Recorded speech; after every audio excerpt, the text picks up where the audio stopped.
Les runes du futarque, correspondance avec notre alphabet latin et moyens mnémotechniques.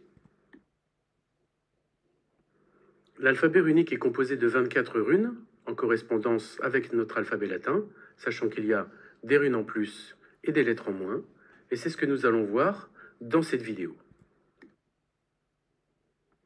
La lettre A correspond à la rune Ansuz, qui est la conscience et la connaissance. En jaune ici, vous avez les mots qui commencent par la lettre A et qui ont une similarité, un moyen mémotechnique pour se rappeler de cette rune Ansuz. D'abord la forme, on voit que ça ressemble à une antenne râteau de télévision en fait, pour symboliser en fait la correspondance avec le ciel, la prise de connaissance et la conscience universelle, un peu l'âme et l'élément aérien, l'air. L'acquisition ou l'absorption de connaissances peuvent être aussi des mots qui peuvent vous rappeler cette rune d'authenticité, puisqu'on parle de conscience, de prise de conscience de l'authenticité de ce qu'est l'humanité dans l'univers. C'est aussi une rune d'aide pour les thérapeutes par rapport à de la psychologie. La lettre B, c'est la rune Berkano, une rune assez féminine, une rune de maternité, de fertilité, de communauté, la famille, etc. On pourrait, avec en jaune ici, trouver des mots comme la beauté, la bonté, de la mère de famille. On voit que la forme ressemble aussi à un buste féminin, vue, on va dire, une vue aérienne, ou aussi un bidon comme un ventre en fait, un buste et un ventre, pour cette lettre B, Berkano. La lettre D, puisqu'il n'y a pas de lettre C dans l'alphabet futarque, la lettre D, c'est Dagaz. Dagaz, c'est la lumière, le savoir. La forme est très facile à se reconnaître, puisque c'est le D, le double delta, au niveau de la forme, très facile. Ok. La lumière, donc c'est la découverte des connaissances, faire la lumière en fait sur l'humanité, le dénouement aussi, le discernement, c'est-à-dire qu'on va être éclairé, on va pouvoir discerner le vrai du faux, et ça peut correspondre aussi au mot démarrage, puisqu'on va démarrer un nouveau chemin illuminé par cette rune d'Agaz. Alors le E c'est la rune éoise, attention à la forme, qui fait penser à un M, alors que c'est un E, qui correspond au mouvement, au progrès, au mouvement, le M de move, pour s'en rappeler. Et en fait, c'est une sorte d'essor, on va progresser, prendre son essor, prendre une expansion, une extension de soi-même. On va pouvoir, grâce à un entraînement, arriver vers ce progrès, ce mouvement, et en fait cette envolée de la rune E. Alors la rune Eiwaz, c'est un son qu'on n'a pas dans notre alphabet, c'est une rune supplémentaire par rapport à notre alphabet latin. C'est la rune de l'endurance et du cycle. C'est aussi une rune assez mystique, assez en lien avec la correspondance avec les plans de conscience des autres mondes. C'est pour vivre une nouvelle expérience par rapport à l'invisible. Ça nous rappelle notre existence sur le plan 3D par rapport au monde astral, etc. C'est la rune de l'extraordinaire et aussi de l'envoûtant, Eiwaz. Le F, Féou, c'est la rune la plus facile, c'est la première lettre de l'alphabet futarque. C'est la rune de tout ce qui est prospérité, richesse. En fait, c'est la finance, c'est l'argent, c'est la fortune. Ça représente aussi la possession de bétail dans une ferme ou le foyer, la maison, et tout ce qui coule en fait à foison. Donc la fortune, la finance, le fric, le flouze, cette rune Féou, le F. La lettre G, c'est Gébo. Un premier piège, puisqu'on dirait un X, alors que non, c'est la lettre G, qui correspond à l'association, la rencontre de deux personnes, comme un croisement pour se regrouper, faire un groupe, grandir à travers ce groupe, ce groupement, hein, et qui dit association pourrait dire aussi gang, pourquoi pas pour cette lettre G correspondant à la rune Gébo. Le H, c'est Agalaz, une rune très dure, la rune du bouleversement, la rune un peu des problèmes, hein, on dirait des poteaux de rugby pétés. C'est le H de L de l'enfer, le H aussi de la haine, aussi de l'hésitation, puisqu'on va subir un bouleversement, un problème, et on va souvent être dans l'hésitation. Hein, c'est là où il y a un hic, là aussi la lettre H, la rune du Hellfest, hein, le fameux festival de rock en Loire-Atlantique. Agalaz, le H. La lettre I, très facile, puisque c'est juste une barre verticale, hein, c'est la rune Isa. Ça représente la glace, d'où le ice en anglais. Ice, comme Isa, très facile. C'est l'inactivité, c'est l'inaction, c'est l'immobilité absolue. Hein, ça représente une sorte de blocage. Hein, on est dans l'inertie, on subit l'inertie, et aussi la rune de l'interruption par rapport à l'action. Donc Isa, le blocage, l'immobilité, très facile. La lettre J, c'est Jera, la rune, la seule rune avec deux symboles, symbole de causalité, de cause à effet, de récolte. Hein, on plante une graine et on attend le résultat. Hein, c'est aussi voilà la saison, la journée en fait, et la justesse de nos actions déterminée par cette loi de causalité, le J, Jera. La lettre K, hein, c'est la rune Kénaz. Il faut bien, puisqu'on n'a pas de C ni de Q, avoir une lettre qui, pour prononcer ce son que. Hein, la rune Kénaz qui est l'ouverture, hein, on dirait une bouche de Pac-Man qui s'ouvre. C'est aussi le feu d'une torche, hein, la calorimétrie, la chaleur, la combustion. Et c'est une rune, comme c'est une rune d'ouverture, la rune de l'ouverture, hein, de la communication vers autrui, la transmission, on va dire aussi, transmission de la torche olympique, hein, du feu, calor, chaleur, Kénaz, la lettre C, enfin la lettre Q, mais aussi la lettre C et Q, si on veut. La lettre L, c'est la rune Lagouze qui ressemble à un L, mais à l'envers, on va dire, retournée verticalement, horizontalement.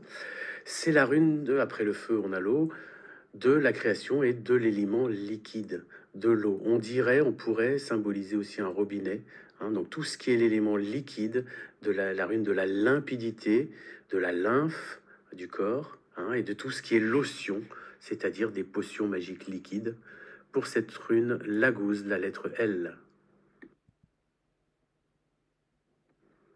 La lettre M, c'est Manaz. Manaz, la rune de l'esprit, de l'intelligence, en fait de l'humanité, de ce qui différencie l'homme, men, par rapport à l'animal.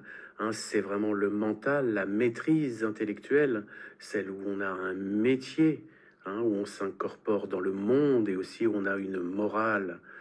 M, Manaz, l'homme, l'humanité, l'intelligence, l'esprit. Le N, c'est Nodis, une des runes les plus pessimistes, une des plus négatives, puisque c'est la rune de l'épreuve, de la contrainte, du chemin qui est barré, la rune de la négativité, de la nécessité, un besoin de franchir, la rune aussi du néant, c'est-à-dire franchissement de falaise. C'est la rune où il n'y a pas de chemin, no way, et aussi la rune du nettoyage, où il faut absolument nettoyer sa vie pour pouvoir franchir cet obstacle. Obstacle négatif, obstacle du néant, N, Nodis. Le son eng qu'on n'a pas dans notre langue, nous, dans notre alphabet, c'est ingwaz, hein, le eng de parking ou de king. C'est la rune qui représente la gestation, la graine de tout projet, la naissance en fait, la nouveauté de toute création, comme une sorte de nativité ou de naissance, la rune ingwaz du song. La lettre O, c'est Otala, on dirait un petit O aussi.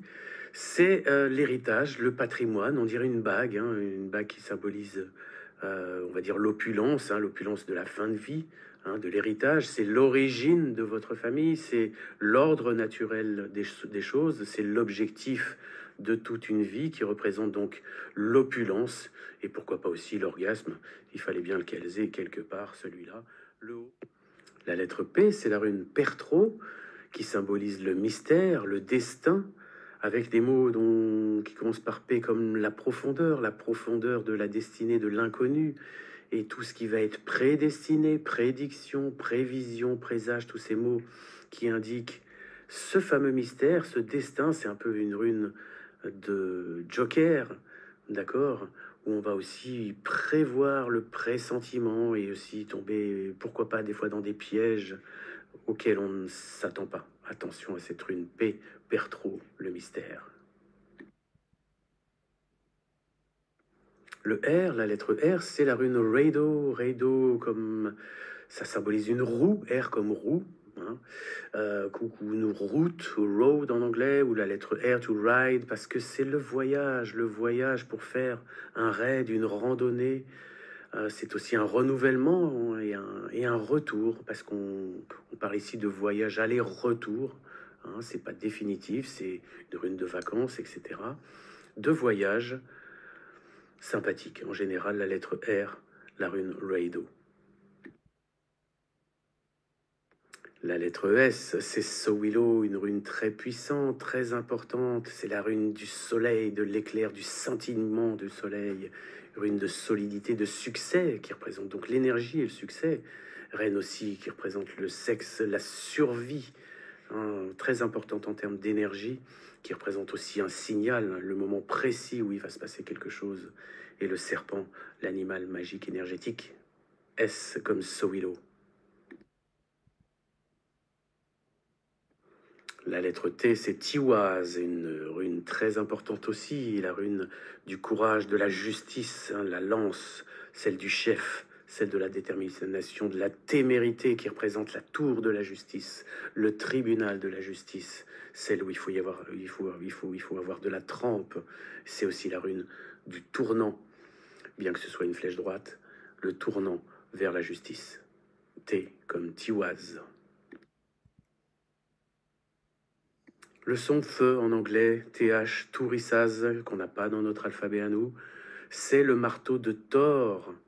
C'est la rune de la défense, de la violence, une rune assez négative, assez masculine dans la force et de la violence. C'est la rune de la tempête du titan, celle de la traversée des océans. C'est la rune aussi du thé de tactique, parce qu'on parle de guerre avec cette rune. C'est aussi la rune du talion, la loi du talion, œil pour œil, dent pour dent. TH Tourisaz.